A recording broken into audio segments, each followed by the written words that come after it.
শোনো বন্ধু, আজকের ভিডিওর টপিকটা দেখে তোমার হয়তো খুব রাগ হচ্ছে, তাই না? তুমি হয়তো ভাবছো এ কি আজে বাজে কথা, বিয়ের সাথে বয়সের কি সম্পর্ক। অনেক হয়তো এখনই কমেন্ট বক্সে গালি দেওয়ার জন্য আঙুল নাড়াচ্ছ। থামো বন্ধু, থামো, 1 মিনিট স্থির হয়ে বসো, আমি বুঝিয়ে বলছি। আজ আমি তোমাকে এমন কিছু কথা বলবো যা সমাজের তথাকথিত নিয়মের বাইরে। আমি কেন বলেছি যে 30 বছরের পরে বিয়ে করাটা তোমার জীবনের সব থেকে বড় ভুল হতে পারে, কেন এই বয়সের পর মেয়েরা বা ছেলেরা উভয়ই এক অদ্ভুত মানসিক পরিবর্তনের মধ্য দিয়ে যায়। আজ আমি তোমাকে কোনো রূপকথার গল্প শোনাবো না, আজ আমি কোনো প্রেমের গল্প বলবো না, আজ আমি চাণক্য নীতি, স্টোয়িক দর্শন আর আধুনিক সাইকোলজির আয়নাটা তোমাকে এমন এক কঠিন সত্য দেখাবো যা শুনলে তোমার পায়ের তলার মাটি সরে যাবে। আমি জানি বয়স একটা সংখ্যা মাত্র, কিন্তু এই সংখ্যার আড়ালে যে মনস্তাত্ত্বিক খেলা চলে তা যদি তুমি জানো, তবে তোমার বিবাহিত জীবন একটা জীবন্ত নরক হয়ে উঠতে পারে। তুমি যদি চাও অন্ধকারে আশার আলো দেখতে, যদি চাও নিজের জীবনের সব থেকে বড় সিদ্ধান্তটা নেওয়ার আগে নিজের মানসিকভাবে নিজেকে প্রস্তুত করতে, তবে ভিডিওটি 1 সেকেন্ডও, হ্যাঁ ভিডিওটি 1 সেকেন্ডও স্কিপ না করে শেষ পর্যন্ত দেখো। আজ আমি তোমাকে চোখ খুলে দেব, বিশ্বাস করো, আমাকে বিশ্বাস করো, আজ আমি তোমার চোখটা খুলে দেব। আর যদি মনে হয় তুমি সত্য শোনার জন্য সাহস রাখো না, তবে এখনই এখনই ভিডিওটি বন্ধ করে দাও, কারণ আজকের কথাগুলো সরাসরি হৃদয়ে আঘাত করবে। তো প্রথমতই, কেন 30 বছর বয়সের পর বিয়ে করাটা ঝুঁকি? চলো বন্ধু, এবার বাস্তবের মাটিতে পা রাখি। কেন কেন বলেছি আমি 30 বছর বয়সটা বিয়ের ক্ষেত্রে একটা ডেঞ্জার জোন হয়ে দাঁড়ায়? এর পেছনে 3টি গভীর কারণ আছে। প্রথমত, ব্যক্তিত্বের কঠিন হয়ে যাবা। সাইকোলজি বলে 20 থেকে 25 বছর বয়সে আমাদের মন কাদার মতো নরম থাকে, আমরা সহজেই অন্যের সাথে মানিয়ে নিতে পারি। কিন্তু 30 পার হওয়ার পর মানুষের ব্যক্তিত্ব পাথরের মতো শক্ত হয়ে যায়। তোমার অভ্যাস, তোমার পছন্দ অপছন্দ এতটাই পাকাপোক্ত হয়ে যায় যে অন্য একজনের জন্য নিজেকে বদলে ফেলা তোমার কাছে অসম্ভব মনে হবে।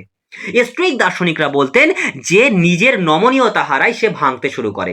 এই বয়সে এসে অ্যাডজাস্টমেন্ট করাটা একটা যুদ্ধের মতো হয়ে দাঁড়ায়। দ্বিতীয়ত, প্রত্যাশার পাহাড়। 30 বছর বয়সের পর মেয়েরা বা ছেলেরা উভয়ই অনেক বেশি প্র্যাকটিক্যাল হয়ে যায়, মনের চেয়ে মগজ বেশি কাজ করে।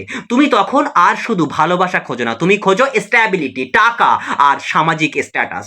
চাণক্য বলেছিলেন অতিরিক্ত প্রত্যাশা মানুষের দুঃখের মূল কারণ। যখন বাস্তবের সাথে তোমার সেই আকাশ ছোঁয়া প্রত্যাশা না মেলে, তখনই শুরু হয় অশান্তি। তৃতীয়ত, অতীতের বোঝা। এই বয়সে পৌঁছাতে পৌঁছাতে প্রায় প্রত্যেকেরই জীবনের কিছু না কিছু অতীত থাকে। পুরনো সম্পর্কের তিক্ততা, বিশ্বাসঘাতকতা এবং একাকিত্ব তোমার অবচেতন মনে ঘর করে নেয়। তুমি যখন নতুন কাউকে জীবনে আনো, তুমি অজান্তেই তাকে পুরনো চশমা দিয়ে বিচার করো। এই যে ইনসিকিউরিটি তোমার বৈবাহিক জীবনের ভিতকে নাড়িয়ে দেয়। তো যাই হোক, তাহলে কি বিয়ে করবে না? না বন্ধু, না, আমি তোমাকে বিয়ে করতে বারণ করছি না।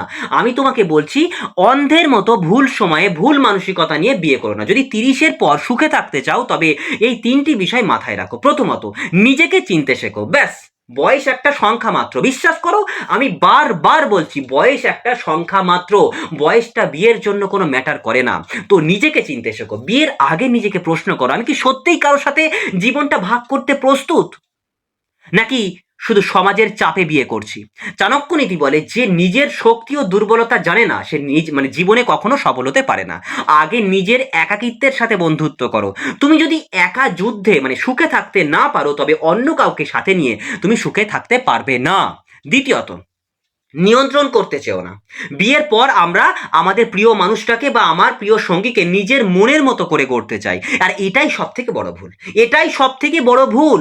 স্টোয়িক দর্শন শেখায় যে যা তোমার নিয়ন্ত্রণে নেই তা মেনে নাও, মেনে নাও। যেটা তোমার নিয়ন্ত্রণে নেই সেটাকে মেনে নাও, তাহলে তুমি সুখে থাকবে। সঙ্গীর দোষ, তোমার প্রিয় মানুষটির দোষ গুণ থাকবে, দোষ গুণ সহ তাকে গ্রহণ করার যে মানসিকতা যদি তোমার মধ্যে না থাকে, তবে বয়স যাই হোক না কেন, বিয়ে তোমার জন্য নয়। একদম, বিয়ে তোমার জন্য নয়। বিশেষ করে 30-এর পর যখন দুজনেরই ব্যক্তিত্ব আলাদা, তখন একে অপরকে স্পেস দেওয়াটা বাধ্যতামূলক। তৃতীয়ত, 30-এর পর বিয়ে করার সব থেকে বড় সুবিধা হলো তোমার ম্যাচুরিটি। হ্যাঁ বন্ধু, 30 বছরের পর যদি তুমি বিয়ে করো, তোমার সব থেকে বড় সুবিধা হবে তোমার ম্যাচুরিটি। এই সময়ে আবেগে ভেসে না গিয়ে বুদ্ধিকে কাজে লাগাও। বিয়ের আগে আর্থিক স্বচ্ছতা আর ভবিষ্যতের পরিকল্পনা নিয়ে খোলাখুলি কথা বলো। মনে রেখো, ভালোবাসা দিয়ে পেট ভরে না। বিশ্বাস করো, ভালোবাসা দিয়ে পেট ভরে না, কিন্তু বাস্তব জ্ঞান দিয়ে একটা সুন্দর সংসার গড়া যায়। বিশ্বাস করো, সুন্দর সংসার গড়া যায়। শোনো বন্ধু, জীবনটা তোমার, সমাজ বা আত্মীয় স্বজন তোমার হয়ে সংসার করবে না। করবে কি? আত্মীয় স্বজন সমাজ তোমার হয়ে কি সংসার করবে? করবে না। তোমাকেই সংসার করতে হবে তোমার প্রিয় মানুষটির সাথে। তাই বয়স 30 হোক বা 40, বিয়ে তখনই করো যখন তুমি ভেতর থেকে তৈরি। কি বললাম? যখন তুমি ভেতর থেকে তৈরি, বিয়ে তখনই করো। ব্যাস, আমার বক্তব্য এটাই। কারো অবহেলা বা একাকিত্ব থেকে বাঁচতে বিয়ে করাটা হবে অত্যাচারের শামিল। কষ্ট তোমাকে ভাঙতে আসেনি, তোমাকে গড়তে এসেছে। আজ হয়তো তুমি একা বলে লোকের কথা শোনাচ্ছে, কিন্তু ভুল মানুষের সাথে থেকে সারা জীবন কান্নার চেয়ে একা থাকা অনেক সম্মানের। নিজেকে এতটাই শক্তিশালী বানাও যে তোমার সুখ কারো উপস্থিতির উপর নির্ভর না করে। চাণক্য বলেছিলেন, একাকী সিংহ বনের রাজা হয়, নিজেকে সেই রাজার মতো গড়ে তোলো। যদি আজকের এই গভীর বিশ্লেষণ তোমার মনে অন্ধকার দূর করে থাকে, তবে কমেন্টে লিখে যাও, আমি নিজের শর্তে বাঁচবো। কি লিখবে? আমি নিজের শর্তে বাঁচবো। তোমার এই একটা কথা তোমার আত্মবিশ্বাসের তুঙ্গে নিয়ে যাবে। তোমার আত্মবিশ্বাসটা তুঙ্গে নিয়ে যাবে। ভিডিওটি সেই সব বন্ধুদের পাঠাও যারা বিয়ের চাপে পিষ্ট হচ্ছে। মনে রেখো বন্ধু, তুমি সেরা। বয়স শুধু একটা সংখ্যা মাত্র। বারবার বলছি, বয়স শুধু একটা সংখ্যা মাত্র। তোমার ব্যক্তিত্বই তোমার আসল পরিচয়। কি বললাম?